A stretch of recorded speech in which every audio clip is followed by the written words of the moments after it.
അതെ, ഇന്ന് അഡ്മിൻ ദുരുപയോഗ ദിനമാണ്. ആദ്യത്തെ അഡ്മിൻ ദുരുപയോഗം സസ്യങ്ങളും തലച്ചോറും അഴുകുന്നവയാണ്. ശരി, നിങ്ങൾ ഈ അഡ്മിൻ ദുരുപയോഗത്തിന് തയ്യാറാണോ? അതെ, ജാൻഡല്ലേ, നമുക്ക് കമാൻഡോ ആപ്പിളിന്റെ ഒരു റീസ്റ്റോക്ക് ലഭിക്കുമെന്ന് ഞാൻ പ്രതീക്ഷിക്കുന്നു. ശരി, ഇതാ ഒരു 67.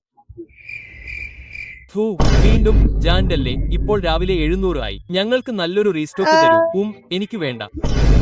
ശരി, അടുത്ത അഡ്മിൻ ദുരുപയോഗം 99 നൈറ്റ്സ് ഇൻ ദി ഫോറസ്റ്റിനുള്ള സമയമായി. നിങ്ങൾ തയ്യാറാണോ? ഇതാ നിങ്ങൾ പോയി കുറച്ച് നാണയങ്ങളും രത്നങ്ങളും എടുക്കൂ. അതെ, കാത്തിരിക്കൂ, നിങ്ങൾ ഇത് മുമ്പ് ചെയ്തിരുന്നല്ലോ, ക്രാക്കി. അതെ, അപ്പോൾ പകരം എനിക്ക് ഒരു സൗജന്യ സൈബർ ക്ലാസ് ലഭിക്കുമോ? ഇല്ല, കൂടുതൽ രത്നങ്ങൾ. എന്ത്? വരൂ, ക്രാക്കി. ഞാൻ അടുത്ത അഡ്മിൻ ദുരുപയോഗത്തിലേക്ക് പോകുന്നു. ശരി, സ്റ്റിൽ എ ബ്രെയിൻ റണ്ണിനുള്ള സമയമായി. നിങ്ങൾ തയ്യാറാണോ? ഇത് ടാക്കോ സമയമാണ്. ഇതാ കുറച്ച് ടാക്കോ ലക്കി ബ്ലോക്കുകൾ എടുക്കൂ. അതെ, നമുക്ക് അത് തുറക്കാം. പിന്നെ വീണ്ടും ഒരു ചിവാവാ നിനി. സാമി, എനിക്ക് കുറച്ച് ഭാഗ്യം തരൂ. ഇല്ല. എന്ത്?